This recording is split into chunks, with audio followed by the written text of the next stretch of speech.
Hello friends and students, जो भी मेरे वीडियोस देख रहे हो, मैं चाहूँगा ऑनलाइन आप आ जाएं।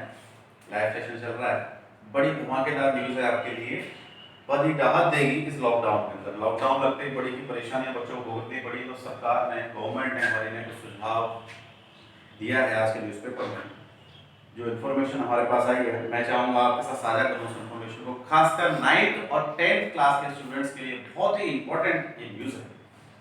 ये न्यूज आपके सभी न्यूज़पेपर में आई होगी आज सुबह, तो मैं आपको आगाह करना चाहूंगा कि जो भी इस इंफॉर्मेशन को पढ़े या सुने वो ध्यान दें, क्योंकि आपके सिलेबस से रिलेटेड है। और आप जानते हो लॉकडाउन में बहुत ही प्रॉब्लम्स हमें और आपको फेस करनी पड़ी है स्टडीज को लेकर कि ऑनलाइन क्लासेस आपके लिए चलानी पड़ी है, फेस टू फेस आपका और हमारा इंटरेक्शन नहीं हो पाया है। तो जैसे कि इंफॉर्मेशन आपको बताना चाहूंगा कि 9th और 10th के सिलेबस में गवर्नमेंट ने 30% का सिलेबस आपके पाठ्यक्रम से हटा दिया है। फिर दोबारा सुनिए, क्लास 9th और 10th महामारी कोरोना वायरस की वजह से बच्चों का जो भारी नुकसान देखते हुए उनकी क्लासेस नहीं रेगुलर चल रही हैं फेस टू फेस। मैं ये चाहूंगा या मैं बताना चाहूंगा कि आपके पाठ्यक्रम का, आपके सिलेबस का 30% सिलेबस आउट कर दिया गया है, निकाल दिया गया है। आपको मैं न्यूज़पेपर की कटिंग दिखाना चाहूंगा। ये देखिए, इसका स्क्रीनशॉट ले सकते हो आप, ये सामने है, बिल्कुल दिख रहा है आपको।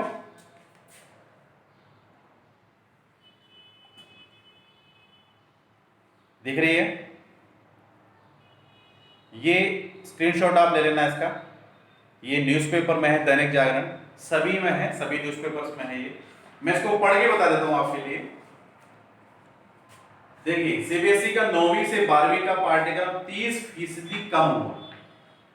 रमेश पोखरियाल, ये आपके मंत्री हैं, एजुकेशन मिनिस्टर हैं आपके सेंट्रल गवर्नमेंट के। इसमें लिखा हुआ है, कोरोना संक्रमण के चलते स्कूलों के सितंबर से पहले खुलने के आसार नहीं बनते दिख रहे। ये आपको एक फर्स्ट लाइन ही बहुत इंपॉर्टेंट लिखा है, सितंबर तक आपके विद्यालय खुलने की भी नजर नहीं आ रही है, आसार नहीं दिखते हैं। केंद्रीय माध्यमिक शिक्षा परिषद ने 9वीं से 12वीं तक के पाठ्यक्रम को 30% तक कम कर दिया। हालांकि मानव संसाधन विकास मंत्रालय ने साफ किया है कि पाठ्यक्रम में संशोधन सिर्फ चालू शैक्षणिक सत्र 2020-2021 के लिए ही किया गया है। इससे मौजूदा सत्र को समय से पूरा किया जा सके। क्यों कराया उन्होंने? क्या कि आपके सिलेबस जो रिस्पेक्टिव सिलेबस बच जाएगा, तो 70% 70% जो सिलेबस बच जाए ताकि वो समय पर पूरा हो सके। हमारे पास समय भी ज्यादा नहीं रहेगा आगे जाके, क्योंकि लॉकडाउन के तो स्कूल खुल नहीं रहे। ऑनलाइन क्लासेस, लाइव क्लासेस आपको देनी है, उसकी परेशानी को रखते हुए उन्होंने ये सुझाव दिया। उन्होंने ये सुझाव मांगे थे और उसमें लिखा भी हुआ, करीब 1500 सुझाव आए थे, जिनके अध्ययन के बाद मंत्रालय ने सीबीएसई को ऐसे बच्चों के पाठ्यक्रम में संशोधन करने को कहा था जिनकी 2020-21 में बोर्ड परीक्षा है। यहाँ जो 10वीं और 12वीं पहुंचेंगे, मतलब जो 10th और 12th में है या पहुंचने वाले हैं, उनके लिए जो सिलेबस है 30% की कमी कर दी गई। ये बड़ी ही इंपॉर्टेंट इंफॉर्मेशन मैंने आपको दी है। सुबह जो आपको वीडियोस, मुझसे पहले जो वीडियोस भानु सर की मिली, उन्होंने बताया भी था कि आपके लिए कुछ एक बहुत ही इंपॉर्टेंट न्यूज आ रही है क्लास 9th और 10th के लिए। तो ये इंफॉर्मेशन आपके लिए 30% आपका सिलेबस हटा दिया है। अब आपके दिल और दिमाग में बात चल रही होगी कि जब 30% सिलेबस हमारा हटा दिया गया, तो कौन कौन से चैप्टर उसमें से ऑब्लिक कर दिए गए, कौन सी एक्सरसाइज हटा दी गई है। ये आपको आने वाले दिनों में एक नोटिफिकेशन के माध्यम से, एक सूचना के माध्यम से, सूचना पाठ्यक्रम के माध्यम से आपको सूचित किया जाएगा। उस नोटिफिकेशन में आपको क्लियर पूरा सिलेबस दिया जाएगा, हर एक सिलेबस दिया जाएगा, हर एक सब्जेक्ट का दिया जाएगा कि कौन कौन से सब्जेक्ट में कौन कौन से चैप्टर हटा दिए गए हैं, क्या क्या आ रहा है, क्या उसका वेटेज है, मतलब मार्क्स कैसे दिए जाएंगे, मार्क्स अकॉर्डिंग दिए जाएंगे। ऐसा नहीं कि जो जो चैप्टर हटा दिए गए उनके मार्क्स भी जो उन्हीं को कैलकुलेट करके आपके कैलकुलेशन कर जाए, ऐसा नहीं। जो हटा दिया जाएगा उसकी वेटेज हट जाएगी। तो पूरा weightage, calculation of marks, syllabus, ये सारी इंफॉर्मेशन आने वाले दिनों में आपको दे दी जाएगी। ये आप ध्यान रखें। ये 9th क्लास के लिए, ये 9th और 10th के लिए इंपॉर्टेंट चीज है। अब दूसरी, आज आपको जीके सर ने पढ़ाया, सभी क्लासेस को जीके पढ़ाया। अब हम चाहेंगे आपका जीके जो मैं पढ़ाने वाला हूं, जो आपको आज से मैं जीके पढ़ाने वाला हूं, ध्यान करिएगा, उस जीके की एक नोटबुक बनाओगे आप,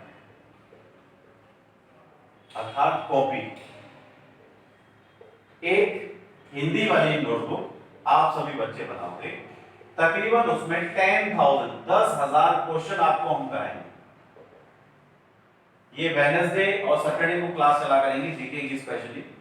तो उसमें उसके दौरान ये जो क्लासेस मैं चला रहा हूं, ये क्लास 6 से लेके 10 तक के स्टूडेंट्स, क्लास 6 to 10, ध्यान दीजिएगा, क्लास 6 से लेके 10 तक के सभी छात्र, क्लास 6 से लेके 10 तक के सभी छात्र, सभी स्टूडेंट्स के लिए एक नोटबुक बनानी है, स्पेशल कॉपी बनानी है जीके की, हिंदी वाली मोटी सी बनाना, ताकि उसमें कम से कम 10,000 प्रश्न आ सके। कितने के प्रश्न आ सके? 10,000 प्रश्न आ सके। ऐसी एक नोटबुक बनानी है, बढ़िया सी बनानी है, और वो नोटबुक आपके लिए बहुत उपयोगी आने वाले दिनों में। तो ये बिल्कुल कतई ना कहेंगे ये कौन सी क्लास का वीडियो, सभी का है, क्लास 6 से लेकर 10 तक के हर एक स्टूडेंट्स के लिए वीडियो आया करेगा। हर वेडनेसडे को, सैटरडे को आपके पास ये कंपटीशन वाला जीके आया करेगा, और ये हिंदी में हुआ करेगा, ताकि आप इजीली समझ सको से, ठीक है। हिंदी में होगा इसका सेशन, जो भी होगा हिंदी में पूरा जीके होगा, इंग्लिश में आपको बताया जाएगा, समझाया जाएगा, लेकिन हिंदी में मैंने प्रॉपर्ली इसलिए कराया कि ताकि बच्चा समझ सके, लिख सके आसानी से। तो ये इंटरेक्शन आपका हिंदी में रहेगा। जीके वाले जो सर भानु सर कराया करेंगे वो इंग्लिश वाला हो करेगा, जो आपके एनसीईआरटी बुक का पूरा जीके कराया जाएगा। ये आपको और नॉलेज देने के लिए, कंपटीशन फाइट करने के लिए, आगे आपको हेल्प करने के लिए हम जीके पोर्शन आपका हिंदी में लाएंगे। आज शुरुआत है तो कुछ एक क्वेश्चन कराए जाएंगे, आप रफ नोटबुक ले लें, रफ नोटबुक में सारे क्वेश्चन होता है, उसके बाद से आप फिर कॉपी में कर लीजिएगा, ठीक है बेटा। और जल्दी से कॉपी पेन पेंसिल ले लो सामने, फटाफट ले लीजिए, मैं शुरुआत करने वाला हूं। चलिए पहला प्रश्न, सारे क्वेश्चंस आपके ऐसे क्वेश्चन होंगे जो आपने पढ़ लिए हैं या पढ़ोगे। एनसीईआरटी बुक्स के अंदर सारे क्वेश्चंस आपको मिल जाएंगे, आपके सिलेबस से कुछ हटके नहीं, सब कुछ है, लेकिन वो क्या है, हमने इकट्ठा कर लिया है, उसको एक क्वेश्चंस के रूप में इकट्ठा कर लिया, ताकि आप उसे पढ़ सको और मजा भी आए, इंटरेस्ट आए। तो सबसे पहला प्रश्न आप लिखना स्टार्ट करोगे और लिखोगे सिंधु घाटी सभ्यता। सिंधु घाटी सिविलाइजेशन पढ़ा है ना, सिंधु वैली सिविलाइजेशन पढ़ा है ना, तो उसी के ऊपर सारा क्वेश्चन है। सिंधु घाटी सभ्यता के शहरों की गलियां कैसी थी? सिंधु घाटी, सिंधु सिविलाइजेशन की गलियां जो थी, उनकी कॉलोनीज में, उनके मकानों में, वो कैसी थी? उत्तर है चौड़ी और सीधी। तो उत्तर क्या है? चौड़ी और सीधी। मैं लिख देता हूं आपको, चौड़ी और सीधी। जिससे क्वेश्चन छूट जाए वीडियोस को रिपीट करके दे सकते हो। चौड़ी और सीधी, ये उत्तर है इसका। सिंधु घाटी सभ्यता के शहरों की गलियां थी चौड़ी और सीधी। बहुत इंपॉर्टेंट जीके है, इसका हम टेस्ट भी लेंगे लाइव, ये ध्यान रखना ना। इसके पीडीएफ बनानी पड़ेगी आपको बाद में, जब आपकी नोटबुक पूरी हो जाएगी, वहां सेंटर लिखिए। दूसरा लिखिए हड़प्पा और मोहनजोदाड़ो। हड़प्पा और मोहनजोदाड़ो। मोहनजोदाड़ो कैसे लिखते हैं? ऐसे, मोहनजोदाड़ो, हड़प्पा और मोहनजोदाड़ो, ठीक है। के खंडहर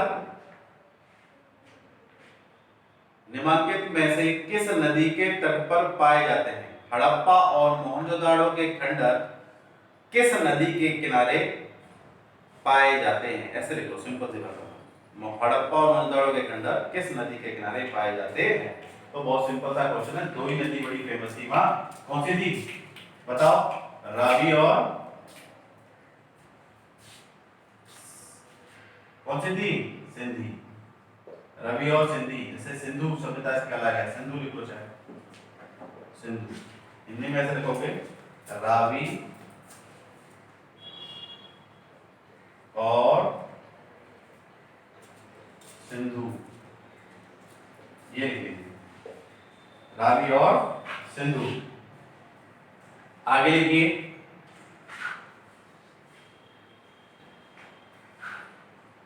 सिंधु घाटी सभ्यता का पतन नगर या बंदरगाह जिसे कहा जाता है, पतन नगर क्या कहा जाता है, बंदरगाह। सिंधु घाटी सभ्यता का बंदरगाह कौन सा था, ऐसे लिखिए, सिंधु घाटी सभ्यता का बंदरगाह कौन सा था, बहुत इंपॉर्टेंट। लोथल, कौन सा था, लोथल। कौन सा था बेटा, लोथल था, लोथल। ये लिखा है सामने, लिख लीजिए, सिंधु घाटी सभ्यता का बंदरगाह कौन सा था, लोथल। ठीक है, आगे लिखिए, विशाल स्नान गृह, विशाल स्नान गृह, बात जो जहां नहाते हो आप, स्नान गृह होता है। विशाल स्नान गृह कहां मिला था, कहां मिला था इसमें, मोहनजोदाड़ो के अंदर। कहां मिला था, मोहनजोदाड़ो।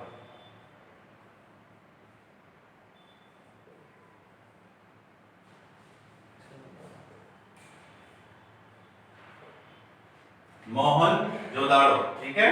अगला देखिए, सिंधु अर्थव्यवस्था की ताकत थी। सिंधु अर्थव्यवस्था मतलब सिंधु घाटी सिविलाइजेशन में सबसे मेन जो अर्थव्यवस्था की, इकोनॉमी की जो चीज थी, किस पर डिपेंड थी, वो कृषि पर डिपेंड थी, मतलब कृषि प्रधान था ये। सिंधु सभ्यता कैसे थी, कृषि प्रधान। सबसे ज्यादा लोग यहाँ क्या करते थे, लोग किस पर डिपेंड थे भाई, फैक्ट्री तो मतलब नहीं है, उधर क्या था, कृषि, फार्मिंग ज्यादा करते थे सबके लोग। ठीक है, ये लिखिए, आगे लिखिए, वैदिक आर्यों का प्रमुख भोजन था। वैदिक आर्यों का प्रमुख भोजन क्या था, बताइए, वैदिक आर्यों का प्रमुख भोजन क्या था, वैदिक आर्यों का प्रमुख भोजन क्या था, सबसे दूध, क्या था, दूध, मिल्क, मिल्क था। ठीक है,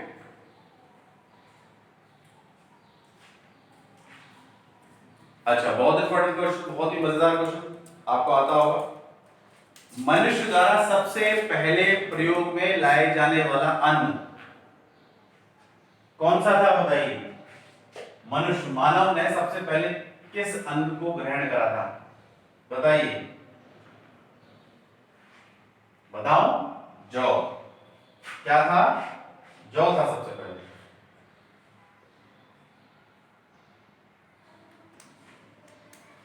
एक और लिखो अगला, वैदिक लोगों द्वारा किस धातु का प्रयोग पहले किया गया था। वैदिक जो लोग थे उन्होंने सबसे पहले किस मेटल को इस्तेमाल करा था, तांबा।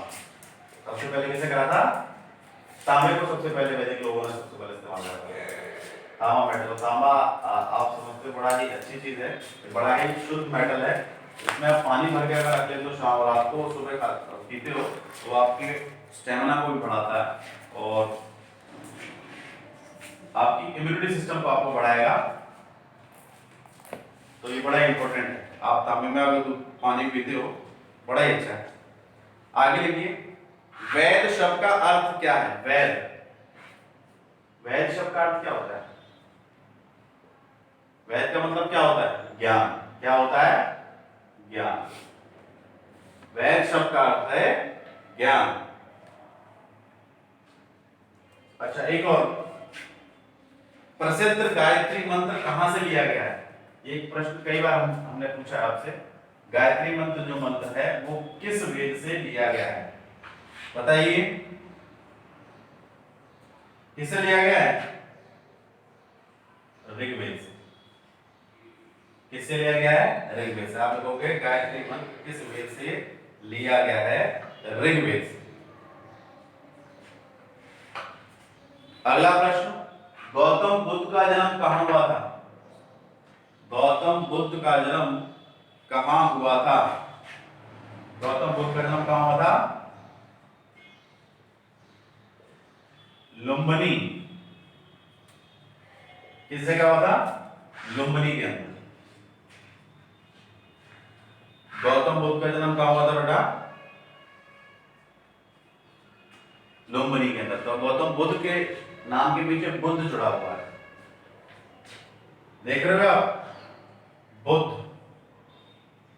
तो अगला प्रश्न इसी के ऊपर है, बुद्ध का अर्थ क्या है? बुद्ध का अर्थ क्या है? इसका अर्थ है ज्ञान प्राप्ति।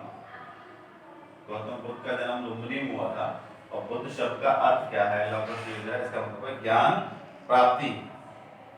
बुद्ध के ऊपर ही अगला क्वेश्चन, बुद्ध ने अपना प्रथम प्रवचन कहाँ दिया था?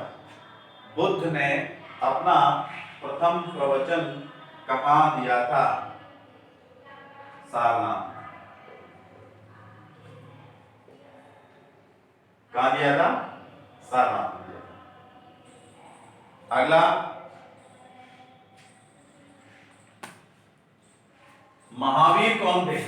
बुद्ध की बात हो गई, अब महावीर के बारे में बात करी है। महावीर कौन थे? वो थे 24वें तीर्थकर। स्वामी महावीर 24वें तीर्थकर थे। कौन थे?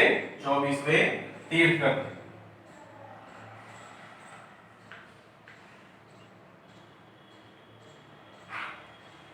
अगला प्रश्न लिखिए,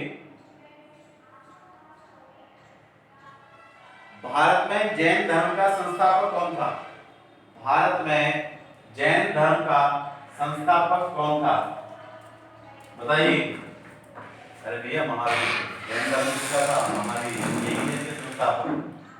जैन धर्म का संस्थापक कौन थे? महावीर। याद रहेगा? लिखिए, महावीर लिख लीजिए।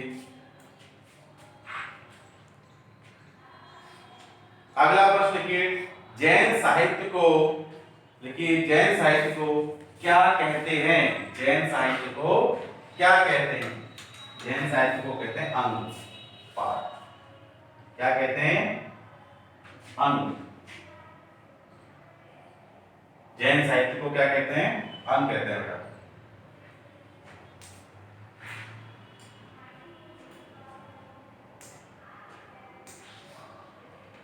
सिकंदर के बारे में आपने सुना होगा, तो एक प्रश्न उनका ही आ गया, सिकंदर महान का शिक्षक कौन था? उनके शिक्षक कौन थे? उनके शिक्षक कौन थे? अरस्तु। उनके कौन थे टीचर? सिकंदर, जिसने 17 बार 18 बार देश पर आक्रमण करा था, हार नहीं मानी थी। तो इनके जो टीचर थे वो कौन थे? अरस्तु थे। याद रहेगा?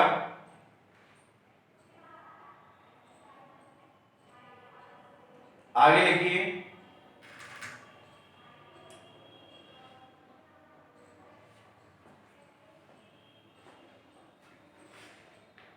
लिख रहे हो? Very good.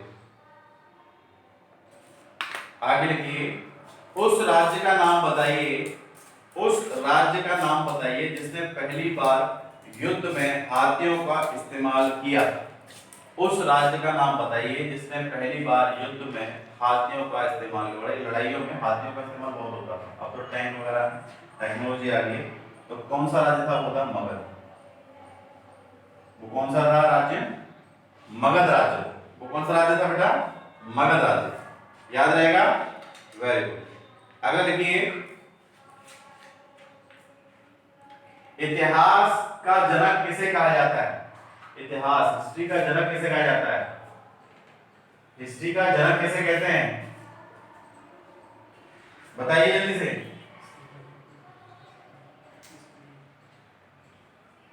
हेरोडोटस। हेरोडोटस ये आपके जीके के इतिहास के जनक थे। किसके जनक थे? हेरोडोटस इतिहास के, हिस्ट्री के जनक माने गए हेरोडोटस। अगला, इच्छा सब कष्टों का कारण है। शब्द सुनिए, इच्छा सब कष्टों का कारण। आप इच्छा करते हो, आपकी मांग बढ़ती है, पूर्ति पूरी करने के लिए आप कार्य करते हो, तो कष्ट होता नहीं होता है। तो इच्छा क्या है? एक मेन स्रोत माना गया कष्टों का। आपकी इच्छाएं होंगी तो आपको कष्ट होगा, जब इच्छाएं नहीं होंगी तो आप शांत रहोगे। तो इस प्रवचन को बोलने वाले, इस वचनों को बोलने वाले कौन थे? बौद्ध धर्म। ये किसका था? किस धर्म को मानते हैं? बौद्ध धर्म के जो बताया है, इच्छा कष्टों का कारण है। किस धर्म ने कहा है? बौद्ध धर्म। ठीक है, आज के लिए इतने ही क्वेश्चन कराते हैं, क्योंकि आज पहली क्लासेस चली है ये जीके की शॉर्ट में। इसके बाद टॉपिक वाइज लेते रहेंगे, उसके बारे में समझाते रहेंगे और आपको एक से एक अच्छी जीके आपके सामने आती जाएगी। कुछ और स्टोरी टाइप में आपको भी समझाएंगे, इंटरेस्टिंग वे में आपको आने वाले दिनों में आपको मिलेगी। आज पहले दिन शॉर्ट तरीके से मैंने आपको बताया है ये, तो मैं चाहता हूँ आपको भी मजा आएगा। और लाइव का ये सेशन में जो भी बच्चे आते हैं वो शेयर जरूर करा करो, लाइक करा करो। लाइक वीडियोस करोगे उतनी एनर्जी हमें मिलेगी। जब तक के लिए बच्चों